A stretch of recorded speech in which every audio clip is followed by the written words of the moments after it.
si Zoe. So alam niyang nandun sa loob si Lynette. Hindi niya tinulungan? Iniwanan niya dun si Lynette? Nag-uumpisa pa lang tayo, Zoe. Anong nag-uumpisa? Be patient and wait. Dahil paparating pa lang siya. Sino? Your motherly savior. Ano ba nangyari, Lynette? Bakit kayo namatay? Kung hindi kami nag-away ni Zoe, hindi ako mawawalan ng malay. Naitulak niya ako, tumama yung ulo ko. Nawalan ako ng malay. Tay, di ba nakasulubong natin yung si Zoe bago nagkasunog? Hindi niya man lang sinabi na nasa conference room si nanay. Wala siyang pakialam na nasa panganib si nanay. Kaya pala nung nasa labas, di ba sabi niya po gusto niya mamatay si nanay? I think may kinalaman si Zoe sa nangyari kay Lynette at sa sunog. Nagising na si Lynette. Nagsalita na siya. At sinabi niya na si Zoe ang dahilan kung bakit siya nawalan ng malay. Mas nangingibabaw ang galit sa puso niya kaysa utak niya. Kung magpapatuloy ito, masisira siya. And I don't want that to happen. Protect Zoe at all costs.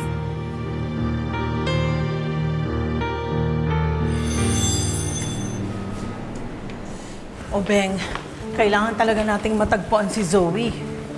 Bakit niyo hinahanap si Zoe?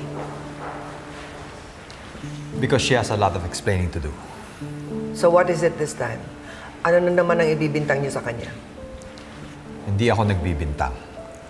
Gusto ko lang siyang tanungin sa sinabi ni Lynette na hinayaan siya at hindi siya tinulungan ni Zoe nung nasusunog ang conference room. So naniwala ka naman sa kabit mo? Dahil alam ko hindi nagsisinungaling si Lynette.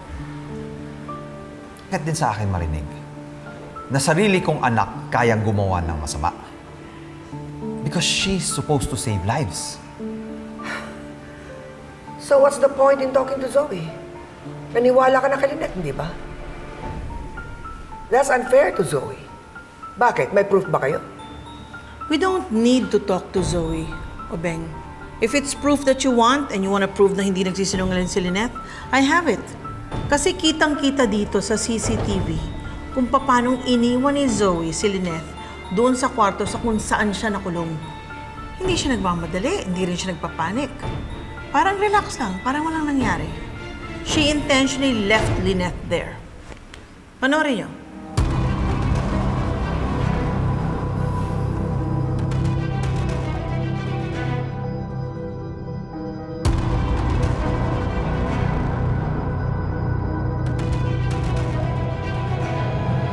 So, ngayon yung sabihin sa amin na inosente yung pinakamamahal niyong apo.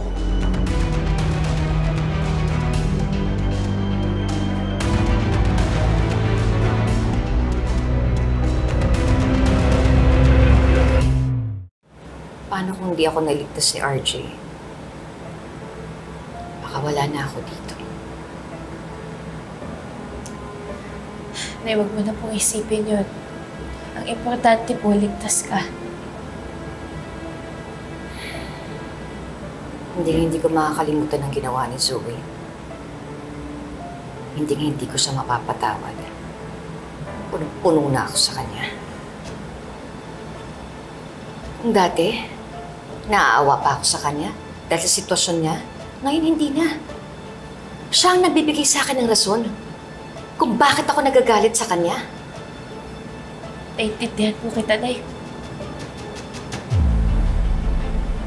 Lalong masakit po sa akin kasi yung sarili kong kapatid yung gumagawa ng masama sa'yo. Anak, hindi ka pa napapagod? Kahit kailan hindi ka niya tinuring na kapatid. At kahit kailan, hindi ka na matatanggap. Lalong-lalo na ngayon. Gusto niya magalit? O sige, magalit siya. Hindi ko siya uurungan. Pagod na akong umintindi sa kapatid mo. Pagod na akong maawa sa kanya. At isa pa, hindi na ako papayag na saktang ka pa ni Zoe ulit.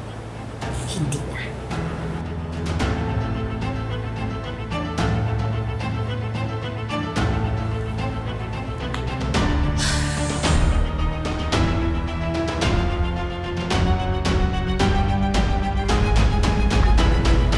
Ate, until now, I still can't believe na magagawa ni Zoe yan. Bigla ko tuloy natanong yung sarili ko. Did I miss something? Saan ba ako nagkulang? Kaya ba nagkaganon si Zoe dahil naging masamang ama ako sa kanya? Wala kang kasalanan, Ubeng. Don't blame yourself. Huwag ka nga makinig sa panggagaslight ng anak mo. Alam mo si Zoe parang ang nagiging normal na sa kanya ang pagiging masamang ugali. Yun yung kaisa-isang pinamana sa kanya ng nanay niya. And I think she really has to face the consequences of what she did. Ate, ayoko pa rin makulong ang anak ko. Hindi naman makukulong ang anak mo, Ubeng. Unang-una, hindi naman siya ang nag-start ng sunog. Pangalawa, hindi naman siya makukulong dahil hindi niya tinulungan si Lynette as per the Good Samaritan Act. But, I really believe she has to be punished for what she did. And don't worry, I think I have a better idea of how we can make her pay for what she did. What do you have in mind, ate? Yes, sir. Ray, Pare. Pinatawag mo daw ako. Yes, Ray. Meron tayong importanteng pag-uusapan. And this is about Zoe. Meron akong naisip kung anong dapat nating gawin para pagbayaran niya yung mga ginawa niya.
Puntahan mo ko rito.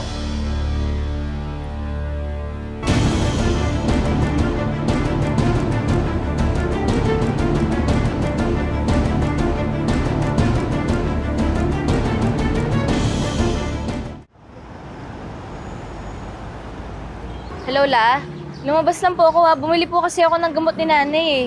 Eh kasi yung nireseta po ni Dr. Flores, wala po dun sa pharmacy sa ospital. Apo, pabalik na rin po ako. Sige. Uy! May aksidente! La, wait lang po ah. Mutya! Tulungan niyo kami! Tumawag ang ambulansya! Mutya! Mutya! Mising ka, Mutya! At, Teka, sino ka? doktor po ako. Assess ko lang po yung kapatid niyo. Miss? Mutya! Miss? Mutya! Mutya? Mutya, gumising ka na, Mutya! Cha? Mutya! Mutya! Dahan-dahan lang. Dahan-dahan lang po. Mutya, dahan-dahan! Dahan-dahan! Dahan-dahan lang! Kamusta ka? Anong nararamdaman mo? Masakit sa'yo, ha? Alam mo, braso ko po. Tulungan niyo kami! Tumawag ang ambulansya! Ay, antayin lang natin yung ambulansya. Hoy! Saan ka pupunta? Taas ka, no? Sira ulo ka, pinahamak mo ang kapatid ko! Hindi mo tataas! Kuya, huwag mo na siya pansinin! Hoy, dito ka lang! Kuya! Dito ka lang! Kuya, ano ba? Hoy! Hoy! Kuya! Kuya, huwag po kayo iwan dito! Ate, pwede ba natin siya puntahan? Ate! Wait lang, wait. Huwag ka tatayo. Huwag ka muna tatayo. Baka mamaya may fracture ka eh. Ate, okay lang ako. Punta natin, kuya ko. Hindi pwede. Kailangan antayin natin yung ambulansya para madala ka sa ospital. Hindi pwede. Wait lang. Huwag ka muna tatayo, please. Ate, puntahan natin, kuya ko. Delikado siya doon. Teka lang. Andiyan na yung ambulansya. Ate, Sorry. delikado yung kuya ko doon eh. Ayun na, ayun na. Ate, ospital. Puntahan niyo na yung kuya ko. Ate, please. Ano yung kuya ko, please, ate? Kuya, dali niyo po muna siya sa ambulansya, tapos dadalhin po natin siya sa Apex. Pero may pupuntahan lang po ko. Tayin niyo ako, ah. Sige po, Dok. Kuya, puntahan. Pupuntahan ko yung kuya mo. Kayo na po bahala sa kanya. Okay lang ako, kuya. Bumalik ka dito! Matakas ka pa! Lintik ka, ha? Hindi ka na mapapatawad sa ginawa mo! Ha? Sige! Umakbo ka pa! Boss, huwag mong tutuloy yan. Sira ulo ka, ha? Lalaban ka pa talaga? Kuya, wag mo po gagawin yan. Miss, pwede huwag kang mangialam dito. Umalis ka na! Boss, pasensya ka na. Hindi ko naman sinasadyang masagi kayo eh. Pasensya na? Paano ko napuruan mo yung kapatid ko? Ay, babalik mo pa yung buhay niya? Kuya, kuya, di ba may malay na rin naman po yung kapatid mo? At yung ambulansya dumating na din, dadalhin na siya sa ospital. Alam mo ba, sabi niya puntahan kita kasi nag-aalala siya sa'yo eh. Umiiyak nga yung kapatid mo eh. Eh, sira ulo to eh! Gusto mo ba sabungin ko yung mukha mo, ha? Kuya, paano pag nakulong ka? Ano gagawin ng kapatid mo?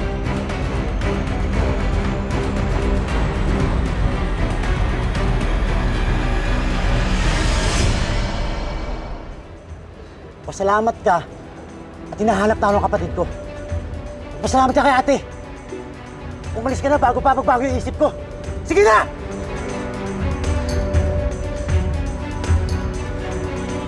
Asan yung kapatid ko?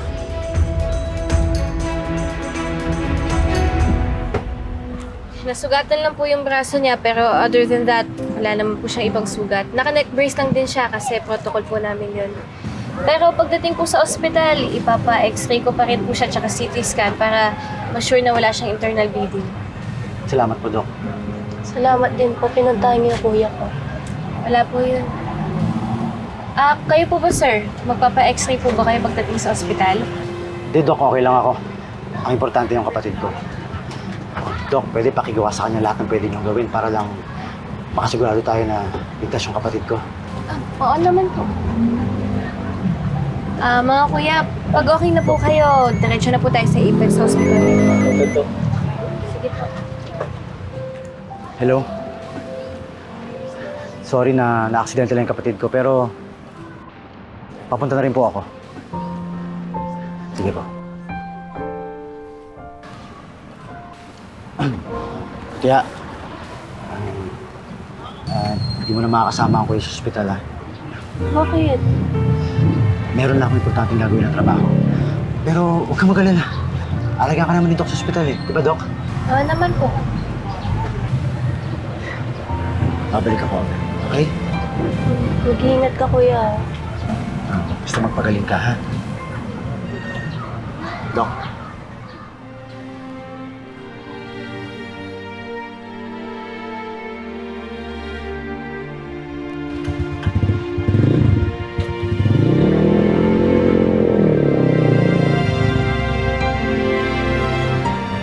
Sweet niyo naman magkapatid. Nakakaingit kayo. Oo naman po. Mahal na mahal ka si kuya eh.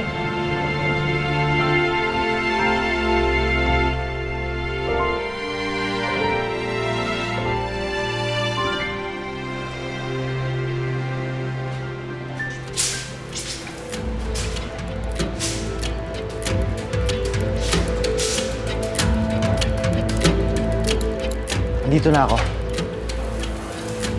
Magandang araw ho, Nushiji.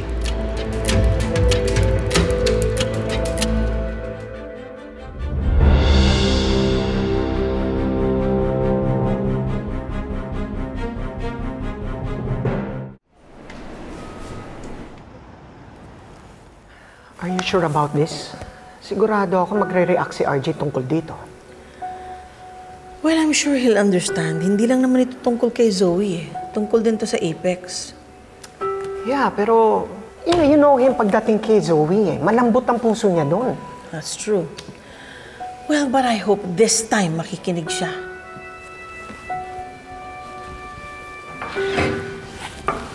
Ate, Ray.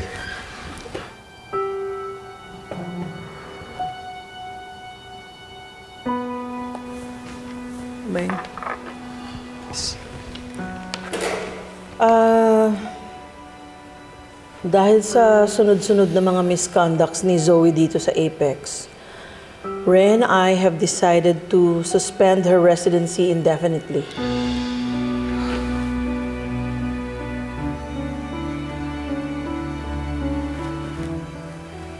Pare, I'm really sorry pero hindi ko na mapagtatakpan si Zoe this time. Masyado ng maraming... No need to explain, Ray. I understand. Masakit lang talaga isipin na umabot na siya ng ganito. That she's willing to kill Lynette para lang makaganti.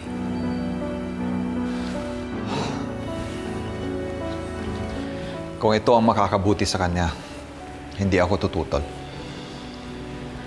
Masakit man, but I have to accept this. She needs to learn her lesson.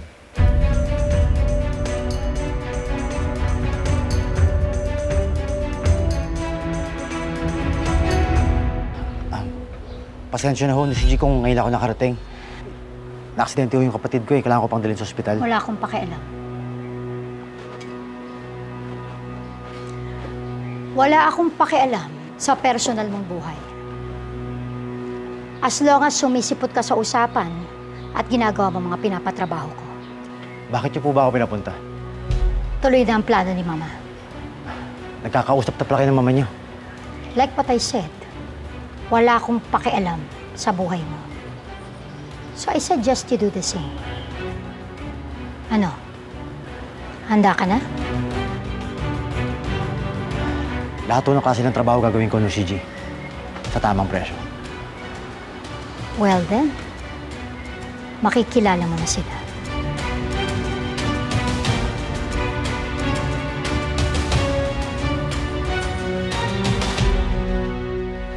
Doc Joy.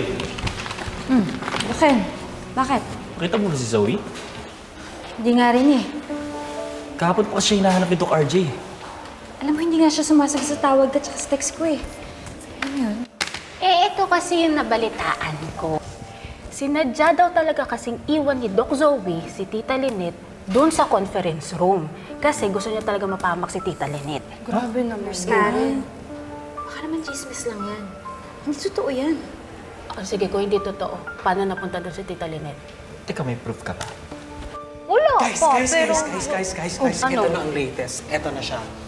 Hindi pa siya confirm, pero parang confirm na rin. Ano ba talaga? Kasi ang source, ito kasi ang source. Secretary ni Dr. Ray Meneses ang nagsabi. Ay, ano naman yan yung sa Ivan? Si Dr. Zoe, suspended. I deserve. Deserve sa ginawa niya. Deserve. Requested by Ma'am Giselle, approved by Dr. Ray Meneses. From the upper, higher... Kaya confirm, si Dr. Zoe ay suspended. Ano sabi mo, Nurse Ivan? Suspended si Zoe? Confirm. Hoy, Ivan. Legit ba yan? Ano yun? Papayagan lang ni Doc RJ na mangyari kay Zoe yun? Tanong mo kay Ma'am Giselle. Sa bagay, galit na galit din si tatay dun kay Zoe dahil sa ginawa niyang pinabayaan niya si nanay nung may sunog. Ay, sabi sa'yo, tama ako eh. Tama yun. Ako, ayoko masuspende si Zoe. Pero dahil sa ginawa niya, parang hindi ko rin talaga siya mapapatawad eh. Sana lang talaga matuto siya sa suspension niya. Sige na. Sige po. Halika, Gilbert. Saan ho tayo pupunta?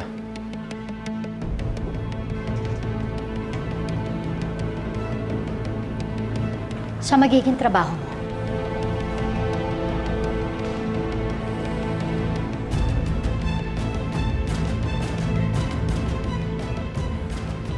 Gilbert, meet my mama, Madam Chantal Dubois. Mama, this is Gilbert. Sinasabi ko makakatulong sa inyo. Ma'am Chantal, Gilbert po, at your service.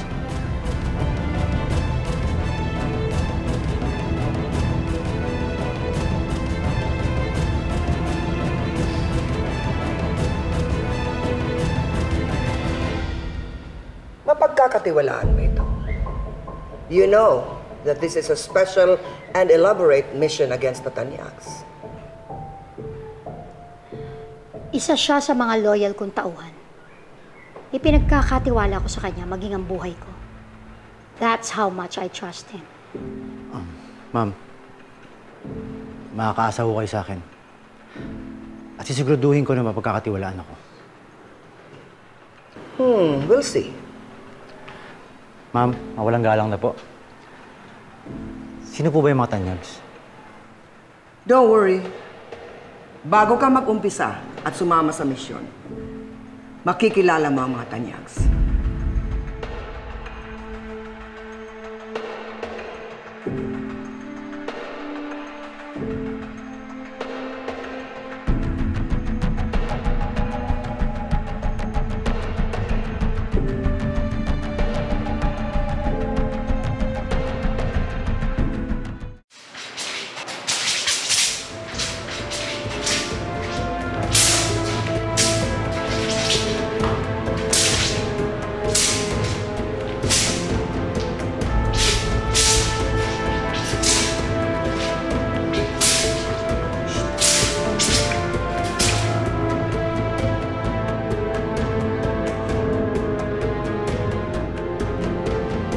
Bravo! Bravo!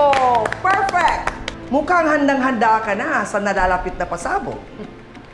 At nang dahil dyan, may kasama akong magiging kasama natin at katuwang natin sa mga plano natin.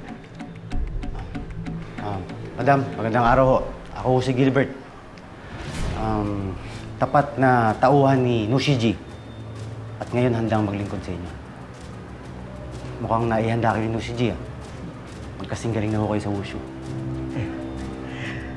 Ang pangalan niya ang gigimbal sa buong Apex. Apex? Di ba yun po yung... Madam Chantal, hindi ko na po malocate si Zoe. Baka nagtatago po siya dahil sa sunog? Well, mabuti naman at nagpalamig na muna siya. Dahil galit na galit sa kanya si RJ sa ginawa niya kay Lynette. Kaso, Madam, parang hindi po makakabalik si Zoe sa Apex anytime soon. What do you mean? According to my sources po, si Ma'am Giselle and Doc Ray suspended Zoe's residency at Apex. What?